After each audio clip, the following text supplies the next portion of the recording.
सभी को good morning. Ramkumari PG महाविद्यालय की ऑनलाइन क्लास में आप सबका स्वागत है। आज का अपना टॉपिक महाद्वीप व महासागरों की उत्पत्ति, मतलब महाद्वीप व महासागर बने कैसे, इनकी उत्पत्ति कैसे हुई। अब देखो भाई, इसमें सिद्धांत चलते हैं दो, इसमें दो सिद्धांत चलते हैं। एक तो चलता है महाद्वीपीय विस्थापन सिद्धांत, एक तो चलता है महाद्वीपीय विस्थापन सिद्धांत।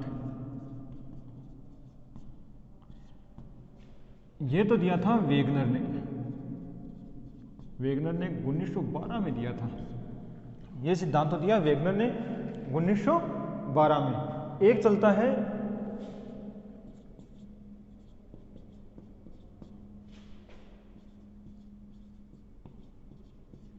प्लेट विवर्तनिक सिद्धांत। अभी सिर्फ मैं जितना बता रहा हूं उसको सुनो आप। प्लेट विवर्तनिक सिद्धांत, वरना ऑफलाइन क्लास नहीं है, वरना तो आप सामने बोलते नहीं सर हेरियस ने नहीं दिया, ये तो मॉर्गन ने दिया था, उसने दिया था हेरी हेस ने, और ये सिद्धांत दिया 1960 में। ये सिद्धांत बुक्स अलग अलग लिखती है भाई, यहाँ दोनों सही है, यहाँ आपकी 1960 या 62 दोनों लिखे हुए मिलते हैं अपन लगभग बुक्स में, किसी में 60 किसी में 62, लेकिन एनसीईआरटी है वो 60 लिखती है, तब मैं आपको 60 बता रहा हूँ। प्लेट विवर्तनिक सिद्धांत हेरियस ने 1960 में, ये तो है आपके सिलेबस में, ये थ्योरी तो आपके सिलेबस में अपन को पढ़नी भी पड़ेगी, याद भी करनी पड़ेगी और लिखेंगे भी अपन इसको। एक अब महाद्वीपीय विस्थापन सिद्धांत, ये यूँ मानो ये सिद्धांत है ना, वो इसके बेस पर है, इसकी नींव है ये, इसको अपन पढ़ेंगे। आपको कहानी के रूप में बताऊंगा, सुनना सिर्फ, लॉन्ग टाइम तक आपको याद रहेगा, फिर इस सिद्धांत को अपन आसानी से समझ पाएंगे। तो अपन पहले देखते हैं महाद्वीपीय विस्थापन सिद्धांत वेगनर का। वेगनर थे ना, वो थे एक जलवायुवेता। क्या थे? जलवायुवेता थे। ये जलवायुवेता थे, जलवायु का अध्ययन करते थे। तब जलवायु का अध्ययन करते थे, तब इनको मतलब राजस्थान में इनको बर्फ के अवशेष मिल रहे हैं, मतलब हिमोड के राजस्थान के अंदर। और अपन बात करें जब उनके अंटार्कटिक वगैरह जहाँ बर्फीला जो क्षेत्र है, वहाँ पर उनको उनके लक्षण मिल रहे हैं, जहाँ पर तापमान सर्वाधिक हो, वैसी वनस्पति मिल रही है, वो जलवायुवेता थे। तब वो इनका समाधान चाहते थे। भूतकाल में भी जलवायु परिवर्तन की समस्या का वेगनर समाधान चाहते थे। तब उन्होंने ये थ्योरी दी महाद्वीपीय विस्थापन सिद्धांत की। तब उन्होंने थ्योरी दी महाद्वीपीय विस्थापन सिद्धांत की। उन्होंने दो मत माने, या तो जलवायु कटिबंधों का स्थानांतरण हुआ है। पहला तो इन्होंने सिर्फ ये देखो, ये जो थ्योरी है वो है परिकल्पना पर आधारित है, वो कल्पना कर रहे हैं कि ऐसा हुआ होगा या ऐसा हुआ होगा।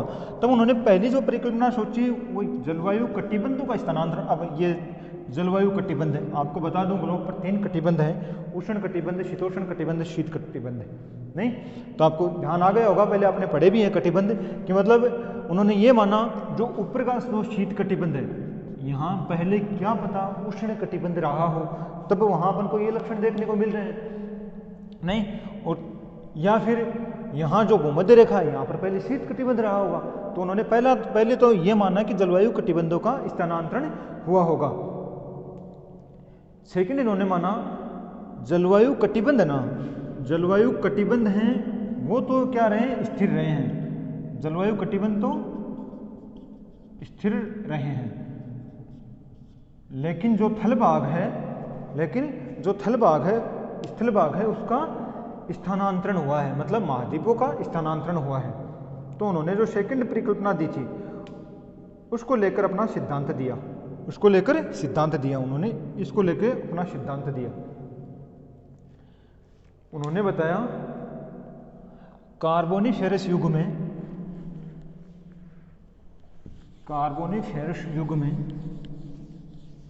जो स्थल भाग था, जो एक दृढ़ भूखंड के रूप में था, जो एक दृढ़ भूखंड के रूप में था और इसको नाम दिया उन्होंने पेंजिया। समझना इस चीज को, इसको नाम दिया पेंजिया और इसके चारों तरफ है वो है पेंथालाशा, वो है पेंथालाशा और इसको नाम दिया सियाल और इसको सीमा, और कहा कि जो सियाल है वो सीमा पर तैर रहा है।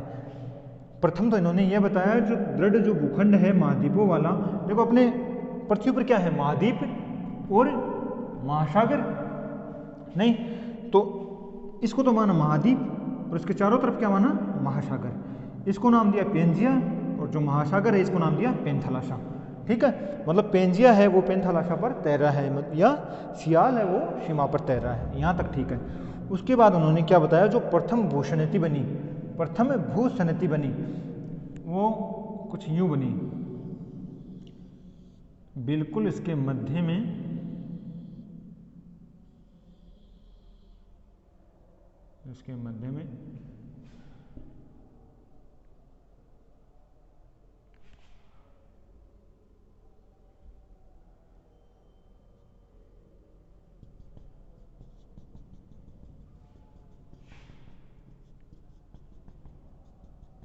इसके मध्य में उन्होंने माना कि सबसे पहले पेंजिया टूटा तो इसका मध्य में तेथीज भूसंनति बनी।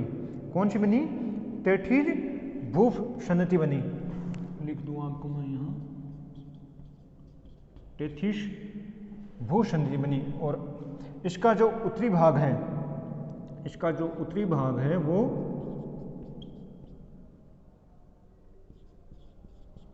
अंगारालैंड और दक्षिणी भाग है वो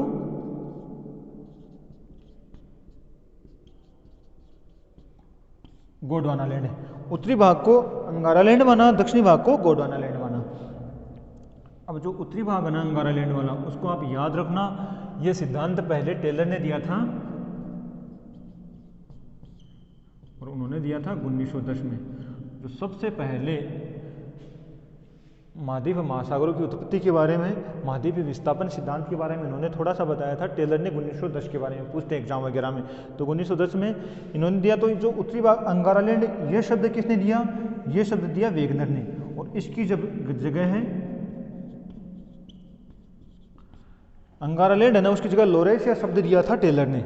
ये याद रखना थोड़ा सा बस दिमाग में, टेलर ने जो शब्द दिया था अंगारालैंड की जगह वो दिया लोरेशिया, और टेलर ये वेगनर ने माना अंगारालैंड और गोंडवानालैंड, इनको दो भागों में विभाजित किया। इसके आगे अपन देखते हैं, आगे ये मानते हैं भाई इनका विस्थापन हुआ है, ठीक है, जो स्थल भाग है इसका। एक तो इनका भूमध्य रेखा की तरफ विस्थापन हुआ है, एक तो भूमध्य रेखा की तरफ इनका विस्थापन हुआ है, यूं मानो आप।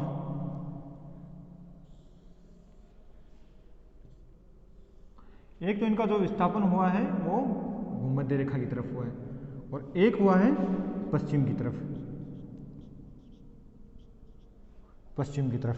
अब इन्होंने जो भूमध्य रेखा की तरफ इनका जो विस्थापन हुआ है स्थल भाग का, मतलब अंगारालैंड और गोंडवानालैंड का, इसका रीजन तो उन्होंने माना, देखो इनकी जो आलोचना हुई ना वो बल की हुई है, वो बल आपको लिखवा रहा हूँ यहाँ। जो भूमध्य रेखा की तरफ इनका जो विभाजन हुआ है, इसके लिए जो उत्तरदायी बल था वो था एक तो गुरुत्वाकर्षण, एक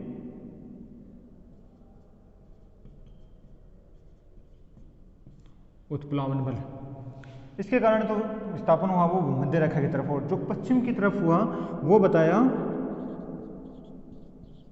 ज्वारीय बल, मतलब चंद्रमा का जो ज्वारीय बल है उससे तो विस्थापन हुआ है, वो तो हुआ है पश्चिम की तरफ। इससे बने हैं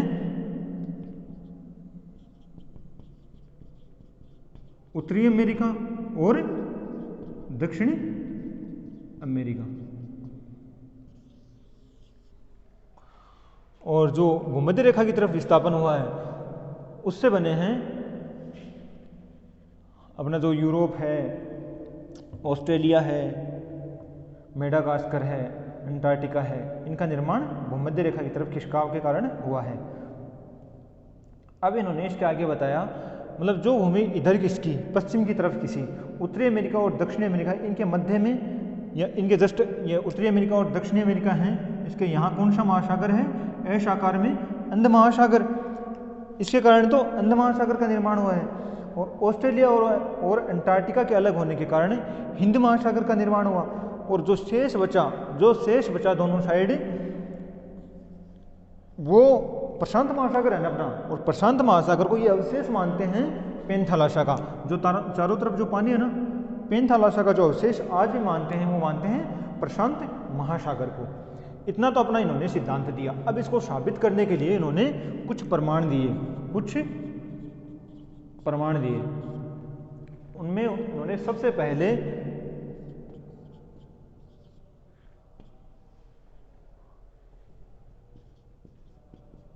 जैक्सा फिट का सिद्धांत दिया। और इसमें उन्होंने बताया